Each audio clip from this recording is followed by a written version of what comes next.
I never thought I'd end up writing one of these posts, but I've spent years reading other people's confessions, telling myself my story was too strange, too ugly, or simply too dangerous to put into words. Maybe I'm wrong. Maybe after enough time, the truth becomes just another story. My name isn't really William. It doesn't matter what it is now. The title probably sounds like clickbait, but it isn't. A phone call, one recording, to be exact, should have destroyed my life. It almost did. The strangest part is that the recording vanished exactly 1 minute before investigators were supposed to verify it. Nobody could explain why. Some blamed corrupted storage. Others blamed human error. I spent years wondering whether luck had finally decided to visit me after abandoning me my entire life. Before you start imagining serial killers or elaborate conspiracies, that's not what this is. I committed a crime for money, but the money wasn't really the reason. Desperation was. Pride was. The kind of pride that makes asking for help feel worse than breaking the law. Back then I was drowning in debt. Every bill felt like another brick tied to my ankles. I had lost my job, lied to my family about how everything was under control, and convinced myself that one smart move could fix everything. That's the dangerous thing about desperation, it doesn't arrive screaming. It whispers that you're still a good person, that this will only happen once, that nobody will really get hurt. I believed every word. Looking back now, I realize the crime didn't begin on the day I committed it. It began weeks earlier, the moment I convinced myself I deserved an exception to my own morals. And once that happened, planning the rest felt disturbingly easy. Once I crossed the line in my own head, everything became a project instead of a bad idea. That's the part people don't talk about. Crime doesn't always start with a burst of adrenaline. Sometimes it starts with spreadsheets, routines, and pretending you're just solving a problem. The opportunity came from someone I knew through work. He managed a small warehouse that handled expensive electronics. Nothing Hollywood level, just enough inventory moving in and out that small discrepancies could disappear for a while. I had been inside the building dozens of times, which meant I already knew the blind spots, the shift changes, and which employees cut corners because they were exhausted. For nearly 3 weeks, I never touched a single item. I only watched. I timed deliveries from a nearby cafe, noted when security patrols became predictable, and paid attention to how often people ignored alarms that turned out to be false. The biggest risk wasn't the cameras. It was people. Someone always remembers the guy who seemed too interested, so I made sure I looked bored every time I visited. I complained about work, drank stale coffee with everyone else, and acted like my biggest concern was making it to Friday. By then, I wasn't asking myself whether I'd do it anymore. I was asking whether I'd plan enough to get away with it. The last 48 hours before I acted felt strangely ordinary. I still made coffee every morning, answered messages, and nodded through conversations that barely registered. On the outside, nothing had changed. Inside, every minute revolved around one question: had I overlooked something?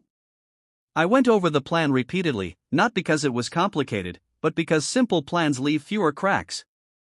I mapped out my route to and from the warehouse, timed the drive at different hours, and made sure I had believable reasons to be in the area if anyone asked. I even rehearsed casual conversations in my head, convinced that sounding nervous would attract more attention than anything else. Then came the unexpected variable: a maintenance crew arrived 2 days earlier than scheduled. They spent hours checking electrical panels near the loading dock, exactly where I'd intended to pass unnoticed. For a moment I considered abandoning everything. That would have been the smart choice. Instead, I did what desperate people often do. I adjusted the plan just enough to convince myself the risk hadn't really increased. Looking back, that was the first mistake that truly mattered. It wasn't greed or panic. It was believing I could improvise without paying a price. I wouldn't understand how expensive that decision was until much later. The night I chose wasn't dramatic. No thunderstorm, no empty streets, no cinematic silence. It was just another weekday when everyone wanted to finish their shift and go home. That was exactly why I picked it. People make mistakes when they're thinking about dinner instead of their surroundings. I arrived a little before the evening delivery was due, wearing the same clothes I'd worn dozens of times before. Familiarity is its own disguise. The security guard barely looked up when I walked past, giving me the same distracted nod he always did. That tiny gesture gave me more confidence than it should have. Inside, everything seemed to unfold exactly as I'd rehearsed. The loading dock was busy, forklifts moved in predictable patterns, and employees rushed to keep up with the incoming shipment. For a few minutes, I blended into the chaos so completely that I almost forgot what I was there to do. Then one of the warehouse supervisors called my name. It wasn't suspicion. He simply wanted to ask a routine question. Even so, my pulse slammed against my ribs. I answered as casually as I could, forcing myself not to hurry away. He thanked me, turned back to his paperwork, and the moment passed. I kept walking, but from that second on, every step felt heavier than the last. I knew there was no turning back without drawing attention.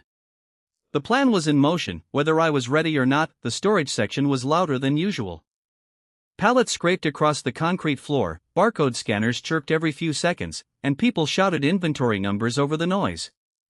It was exactly the kind of environment I'd counted on. Nobody paid attention to one more person moving between the shelves. I reached the aisle I'd been watching for weeks. The shipment I wanted had already been unloaded but hadn't yet been entered into the inventory system. That short gap was the window I'd built my entire plan around. If everything went right, the missing items wouldn't be noticed until long after I was gone. My hands felt steady, but my breathing told a different story. Every sound seemed amplified. I slipped 2 sealed boxes into a larger container that had already been marked for transfer. It took less than 30 seconds, yet it felt as though time had slowed to a crawl. Then I heard footsteps behind me. A young employee I'd never seen before stopped a few meters away, staring at the container. He frowned, glanced at the paperwork in his hand, and looked back at me. "Hey," he said, "weren't those boxes supposed to stay on the other pallet?" It wasn't an accusation. But in that instant, I realized the most dangerous part of any plan isn't the security system. It's the one person who notices something that doesn't quite look right. My stomach dropped the second he asked the question. I'd prepared for cameras, schedules, even surprise inspections. I hadn't prepared for a new employee with a good memory. The worst part was that he didn't sound suspicious, just confused. Confused people keep asking questions until they get answers. I forced a smile and took the paperwork from his hand before he could think twice. I skimmed it as if I knew exactly what I was looking for, nodded once, and said, "You're looking at yesterday's list. They changed the allocation after lunch. These are going out with the transfer." He hesitated. Just for a second. Then he shrugged. "Got it. Thanks." He walked away, and I stood there pretending to read the clipboard until he disappeared around the corner. Only then did I realize my shirt was damp with sweat. That tiny conversation lasted less than a minute, but it nearly unraveled everything. One phone call to a supervisor, one decision to double-check the paperwork, and my plan would have ended right there. Instead, I kept moving, telling myself I'd escaped the closest call of the night. I had no idea the real problem hadn't happened yet. It was already waiting for me outside, and unlike the warehouse employee, it wouldn't be satisfied with a simple explanation. Getting out of the warehouse was almost disappointingly easy. I loaded the container into my van with the rest of the outgoing freight, signed the transport sheet with a steady hand, and drove away at the same speed as everyone else. I kept reminding myself not to check the mirrors every 5 seconds. People who think they're being followed usually attract attention all by themselves. About 15 minutes into the drive, my phone rang. It was the warehouse supervisor. For a split second, I considered ignoring it. That would have looked strange. So I answered. He sounded calm. Too calm. "William, quick question," he said. "One of the guys says there was a change in the shipment. I'm trying to match the paperwork. Can you walk me through it?" My mouth answered before my brain did. I repeated the same explanation I'd given the new employee, adding just enough detail to make it sound routine. He thanked me but didn't hang up immediately. I could hear him talking to someone else in the background, asking them to verify the records. That silence on the line lasted only seconds. To me, it felt like standing on the edge of a cliff, waiting to find out whether the ground beneath my feet still existed. The supervisor came back on the line with a different tone. It was still polite, but the warmth had disappeared. He said there seemed to be a discrepancy between the shipping manifest and the inventory log. Nothing serious yet, just something that needed to be verified. Then he asked if I could stay on the call for another minute while they checked the security records. That sentence hit me harder than any accusation could have. I pulled into a quiet side street and left the engine running. My hands gripped the steering wheel so tightly my knuckles turned white. Through the phone I could hear muffled voices, keyboards clicking, footsteps moving across the office floor. Every sound felt like a countdown. Then there was a sharp burst of static. The supervisor said, "Hold on, that's strange." The connection crackled again, followed by complete silence. I looked at the screen. The call had ended. I waited for it to ring back immediately. It didn't. 30 seconds passed. Then a minute. I started the van and drove, convinced they were already calling someone else, security, the police, anyone. I had no way of knowing that the recording of that conversation, the one they intended to preserve as evidence, would later become the strangest part of the entire investigation. According to everyone involved, the final minute simply wasn't there. I didn't know about the recording until weeks later. At the time, all I knew was that the call had dropped at the worst possible moment. I expected officers to stop me before I made it home. Every car that appeared behind me looked like an unmarked police vehicle. Every red light felt like a trap I'd willingly driven into. Nothing happened. The next morning, the warehouse was in chaos. The missing shipment had finally been discovered, managers were interviewing employees one by one, and security footage was being reviewed. I played my part as calmly as I could, acting surprised, asking the same questions everyone else was asking, careful never to sound too interested. Then I overheard two supervisors talking outside the office. One of them sounded frustrated. "The call recording is corrupted," he said. "It cuts off about a minute before we finished verifying everything." The other replied that IT was trying to recover the missing audio but hadn't had any luck. I kept walking without changing my pace, but inside I was frozen. That recording contained my voice, my explanation, and the exact moment they began questioning whether my story made sense. If investigators heard the entire conversation, they might notice every hesitation, every contradiction, every tiny crack I tried to hide. Instead, the final minute, the one they believed mattered most, had vanished. For the first time since I'd committed the theft, I felt something even more dangerous than fear. I felt hope. Hope turned out to be almost as dangerous as panic. The missing recording bought me time, but it didn't erase what I'd done. Investigators kept interviewing employees, comparing timestamps, reviewing paperwork, and asking the same questions in slightly different ways. They weren't looking for dramatic confessions. They were looking for inconsistencies. Every conversation felt like an exam I hadn't studied for. I repeated the same version of events so many times that I almost started believing it myself. I told them where I had been, who I'd spoken to, and why I had moved through the warehouse. The details never changed. I'd learned that lies don't usually fall apart because they're unbelievable, they fall apart because people keep adding to them. Still, I couldn't relax. At home, ordinary sounds became threats. A knock at the door made my heart race. An unknown number on my phone could ruin my day before I even answered it. I slept in short bursts, waking up convinced I'd heard sirens outside. Friends noticed I was different. They assumed I was stressed about money, and I let them believe it. In a way, they weren't wrong. The theft had solved one financial problem. It had replaced it with a debt I couldn't pay back, a constant fear that one forgotten detail, one recovered file, or one unexpected witness would bring everything crashing down. About 2 months after the theft, I made the mistake that almost undid everything. It wasn't a dramatic slip or a drunken confession. It was one careless sentence. An investigator asked me to come in for what he called a few follow-up questions. By then I'd answered so many that I wasn't even nervous walking into the room. That overconfidence was my real enemy. He placed a copy of the shipping schedule on the table and casually asked, "You left around 7:20 that evening, right?" Without thinking, I corrected him. No, it was closer to 7:15. The words were out before I realized what I'd done. He looked at me for a second longer than necessary. "Interesting," he said. I didn't mention a specific time. My stomach tightened. He hadn't. I'd volunteered information that only someone paying very close attention would remember. I stumbled through an explanation, saying I was just estimating because I checked the dashboard clock before driving away. He nodded, wrote something in his notebook, and changed the subject. I never found out whether he believed me. Walking out of that building, I understood something I'd ignored for weeks. The missing recording hadn't made me invisible.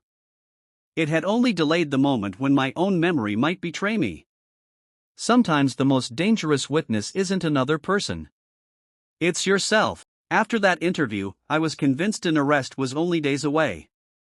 I stopped making plans beyond the weekend. Every morning I expected a knock on the door. Every evening I wondered if it would be my last one at home for a long time. But the knock never came. Months passed, and the investigation slowly lost momentum. They had theories, missing inventory, and a timeline that raised questions. What they didn't have was the one thing that mattered most: evidence strong enough to tie everything together. Later, through someone who still worked at the warehouse, I learned more about that strange phone recording. The investigators had sent it to specialists, hoping the missing section could be recovered. Apparently the file ended abruptly, as if the final minute had never been recorded in the first place. Some blamed a software failure. Others thought the recording system had glitched during synchronization. No one could agree. I should have felt relieved. Instead, I felt trapped. My freedom no longer depended on proving my innocence. It depended on a technical failure that nobody fully understood. That realization followed me everywhere. Every time my phone rang, I imagined someone saying they had recovered the missing audio after all. I wasn't living like a man who had escaped. I was living like someone whose sentence had simply been postponed. People assume that if you avoid prison, you win. They're wrong. The case was eventually closed without charges against me. Officially, there wasn't enough evidence to move forward. Unofficially, I always suspected a few people believed I was involved. They just couldn't prove it. Some coworkers stopped calling. Conversations grew shorter whenever I entered the room. Nobody accused me directly, but trust has a way of disappearing long before anyone says a word. The money I'd stolen was gone within months. Debts were paid, overdue bills disappeared, and for a brief moment it looked as though the risk had been worth it. Then reality settled in. I had traded financial pressure for something far more permanent. I began questioning everyone around me. Was that stranger looking at me because he recognized me, or because I looked guilty? Did an old coworker avoid me because of rumors, or was I imagining things? Living with unanswered questions became its own punishment. The irony wasn't lost on me. I had spent weeks planning how to steal without leaving evidence, yet I couldn't erase the evidence inside my own mind. The investigation ended. The crime didn't. Every time I remembered that missing minute of the call, I wondered whether it had saved my life or simply guaranteed I'd spend the rest of it replaying those 60 seconds that no one else would ever hear. It's been years now, and I still think about that version of myself more often than I'd like to admit. Not because I miss the excitement, I don't, but because I keep wondering how many chances I had to walk away before everything spiraled. The answer is more than I used to believe. The theft wasn't a single decision. It was dozens of small ones. Every excuse I made, every warning I ignored, every moment I chose pride over honesty pushed me closer to a point where committing the crime felt almost inevitable. That's the lie desperation tells you, that there's no turning back. There always is. People sometimes ask whether I regret getting caught. That's the wrong question. I regret needing luck to survive the consequences of my own choices. If that recording hadn't failed, my story would probably have ended in a courtroom instead of on a forum like this. Depending on a random technical glitch isn't intelligence. It's gambling with your entire future. I've replayed that missing minute in my head countless times, trying to remember every word I said. Ironically, I can't. The investigators never heard it, and now neither can I. A memory fades, but guilt doesn't. It simply becomes quieter, settling into the background until something reminds you it's still there. If you've made it this far, you're probably expecting a twist, that the missing recording was recovered, that someone confessed, or that I finally paid for what I did in a dramatic way. None of that happened. Life isn't usually that tidy. Sometimes the ending is simply learning to live with a version of yourself you wish had never existed. I'm not sharing this because I want sympathy. I made my choices, and other people paid the price for them. A business lost money, co-workers fell under suspicion, and innocent people had to answer difficult questions because I convinced myself my problems mattered more than theirs. That's the part guilt keeps reminding me of. If you're desperate, don't mistake desperation for permission. The shortcuts that promise immediate relief usually create problems that last far longer than the ones you're trying to escape. Pride kept me from asking for help. Fear kept me lying. Luck kept me out of prison. None of those things made me right. As for that lost call recording, I still don't know why the final minute disappeared. Maybe it was nothing more than a technical failure. Maybe it was the strangest coincidence of my life. Either way, I don't see it as a miracle anymore. It didn't save me. It only ensured I'd spend years remembering the 60 seconds that no one else ever could.